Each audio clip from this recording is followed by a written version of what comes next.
అయితే మీరు చూసుకుంటే హైదరాబాద్ రోడ్స్ కనెక్టివిటీ ఏదైతే హైదరాబాద్లోకి వెళ్ళటానికి హైదరాబాద్ నుంచి వచ్చేవాళ్ళు ఇమీడియట్గా అమరావతి డైరెక్ట్గా విజయవాడ వెళ్లకుండా అమరావతికి వచ్చేయచ్చు అనమాట. దానివల్ల అడ్వాంటేజ్ మనకి ఏంటంటే మనం ఫ్యూచర్లో కూడా ఇప్పుడు కూడా ట్రాఫిక్ కంజెన్షన్ ఎక్కడ అవుతుందంటే గొల్లపూడి భవానీపురం దగ్గర అవుతుందన్నమాట. ఆల్రెడీ అక్కడ ఒక ఫ్లైఓవర్ ఉంది ఆబ్వియస్లీ, బట్ అదేంటి అది సరిపోదు, ఇంకా ఏంటంటే దాన్ని ఇంకా వైడెన్ చేయాలి. సో ఎందుకు అంటే మనకి ఆబ్వియస్లీ హైదరాబాద్ నుంచి వచ్చేవాళ్ళు డైరెక్ట్గా అమరావతిలో ఎంటర్ అవుతున్నా కూడా ఇంకా అక్కడ కొంచెం కంజెషన్ అయ్యే అవకాశం ఉండొచ్చు అనమాట ఫ్యూచర్ ప్రెడిక్షన్ చూస్తే.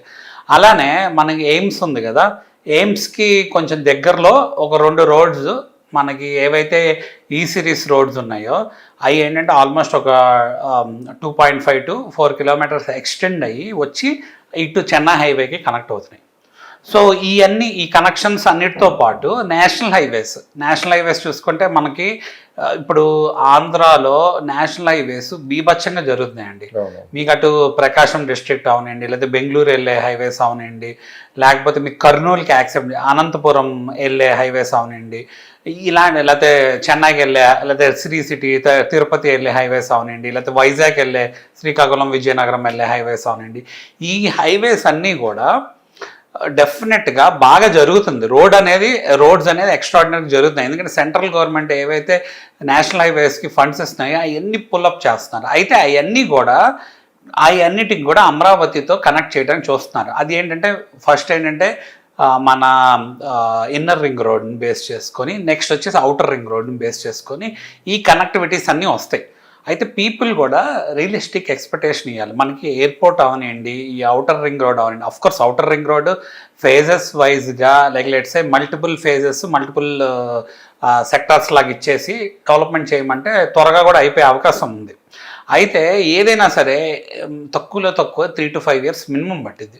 మనకి ఎయిర్పోర్ట్ కూడా తీసుకోండి, మన ఏవియేషన్ చూసుకున్నాం, ఏవియేషన్ మినిస్ట్రీ మన దగ్గర ఉంది కాబట్టి నెక్స్ట్ 7 to 10 yearsలో రియలైజ్ అయ్యేదో లేదా 10 to 12 yearsలో రియలైజ్ అయ్యే ప్రాజెక్ట్ని దాన్ని ఇప్పుడు గ్రౌండ్ రియాలిటీకి తీసుకొస్తున్నారు. సో చాలామంది ఏంటంటే అంతసేపటికి ఎయిర్పోర్ట్ ఎందుకు, ఇప్పుడు మన గన్నవరం ఉందిగా అంటున్నారు. అలా కాదు, ఇప్పుడు బేగంపేట ఉంది, మనకి డెఫినెట్గా శంషాబాద్ ఉంది. సో అంటే ఒక్కొక్క చోట ఒకటి, అంటే ఏంటంటే ఒక్కోసారి డిఫెన్స్ ప్రైవేట్ జెట్స్కి ఒక పర్పస్కి ఒకటి ఉంటుంది, ఇంకోటి ఇంటర్నేషనల్ డొమెస్టిక్ పర్పస్కి ఇంకోటి ఉంటుంది. ఇప్పుడు మహారాష్ట్రలో చూసుకుందాం, బాంబేలో ఉంది, పూణేలో ఉంది, పక్కన గోవాలో ఉంది, లేకపోతే నాగ్పూర్లో ఉంది, బెంగళూరులో, ఇప్పుడు కర్ణాటక తీసుకుందాం, బెంగళూరు మంగళూరులో ఉంది. అక్కడ దాకా హైదరాబాద్ బేగంపేట అన్నారు, శంషాబాద్కి వెళ్తే అందరూ ఆ రోజు వ్యతిరేకించారు. అవును, కానీ ఇప్పుడు అది కూడా సరిపోవట్లేదు. అవునండి, మనం అర్థం చేసుకోవాలి ఏంటంటే ఇక్కడ పెద్ద ఎయిర్పోర్ట్ తీసుకురావడంతో పాటు దానికి ఏంటంటే దానికి వర్క్ స్టేషన్స్, అలానే ఏంటంటే ఒక్కోసారి మనకి ఏంటంటే ఏదన్నా ఫారిన్ అంబాసిడర్స్ వస్తున్నారు అనుకో, వాళ్ళకి రిలేటెడ్ ల్యాండింగ్ పరంగా అవనండి, లేకపోతే పిఎం లాంటి వాళ్ళు ఎవరైనా వస్తున్నారు అనుకోండి, వాళ్ళకి స్పెషల్ కేటగిరీ ఉంటుంది కదా, అలాంటివన్నీ కూడా అకామిడేట్ చేసే పరిస్థితి ఉండాలి. ఆ మోర్ ఓవర్ ఏంటంటే అమరావతికి ఆ ఫారిన్ ఇన్స్టిట్యూషన్స్ రావాలి అంటే డైరెక్ట్గా ఏంటంటే నియరెస్ట్ ఎయిర్పోర్ట్ ఉంటే అడ్వాంటేజ్ అయింది. దాన్ని బేస్ చేసుకునే హోటల్స్ కూడా ఉండాలన్నమాట. హోటల్స్ కూడా అందుకే స్టార్ హోటల్స్ తీసుకురావడానికి ట్రై చేస్తున్నారు. ప్లస్ ఏంటంటే నియర్ బై మనం చూసుకుంటే టూరిజం యాక్టివిటీస్ని ప్రమోట్ చేస్తున్నారు. ఎందుకంటే వచ్చిన వాళ్ళు డెఫినెట్గా టూరిజం మీద ఇంట్రెస్ట్ చూపిస్తారు కాబట్టి.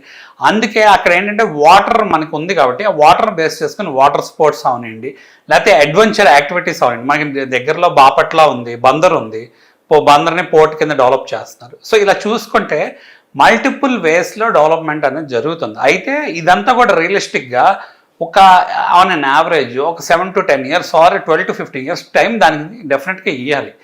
మనకి ఆ టైంలో ఈ యొక్క నెసెసిటీ అనేది బాగా ఉంటుంది. మనం ఇప్పుడు ఆలోచిస్తాం, ఇప్పుడు అవసరం ఏముందండి, ఇప్పుడు కాదు కదా.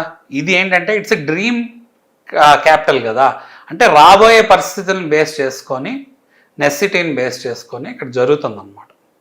సో మనం ఉన్న వాటిని యూటిలైజ్ చేసుకుంటా ఏవైతే మనకి రావాలో అవి కూడా సైమల్టేనియస్గా ప్లాన్ చేసి. ఏదైనా కానీ హైదరాబాద్ డెవలప్మెంట్ మన కళ్ళ ముందే చూసాము. ఈరోజు హైదరాబాద్ ఏ స్థానంలో ఉందో చూస్తున్నాము.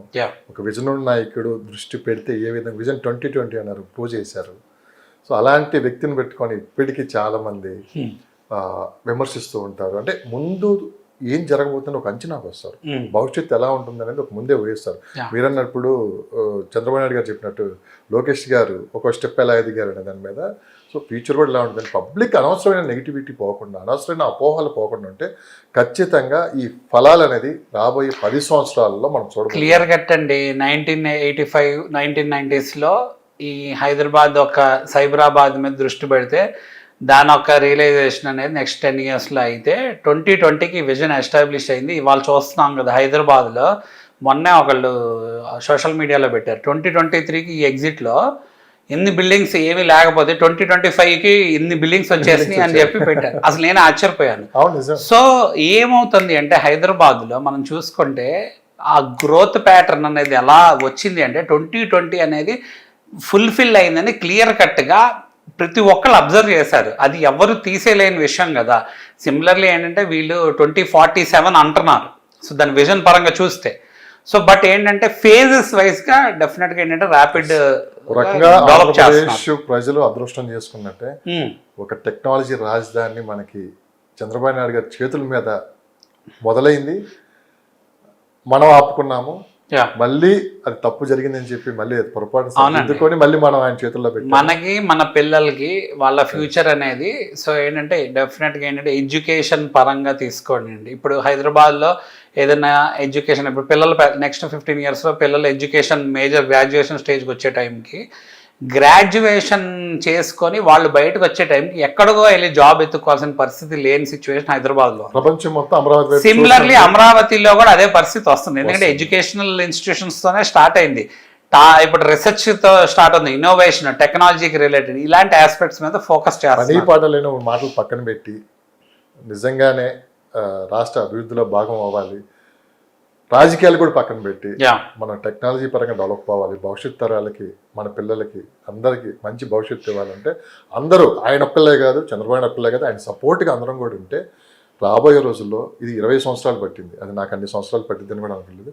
జస్ట్ చేంజ్ ఈ 5 yearsలోనే చాలా వరకు అక్కడ చేంజెస్ కనపడతాయి. నెక్స్ట్ 3 yearsలో డ్యామ్ షూర్ అండి. నెక్స్ట్ 29 కల్లా ఏవైతే వాళ్ళు అనౌన్స్ చేశారో వాటిల్లో 50% రియలైజేషన్ జరిగిన, అఫ్కోర్స్ 100% జరిగింది, 50% జరిగిన మనం నోరు ఎల్లబెట్టి చూసే పరిస్థితి ఉంటుంది. ఎందుకు అంటే 2014 to 19లో ఒక్క 1 year 8 monthsలో జరిగిందండి డెవలప్మెంట్.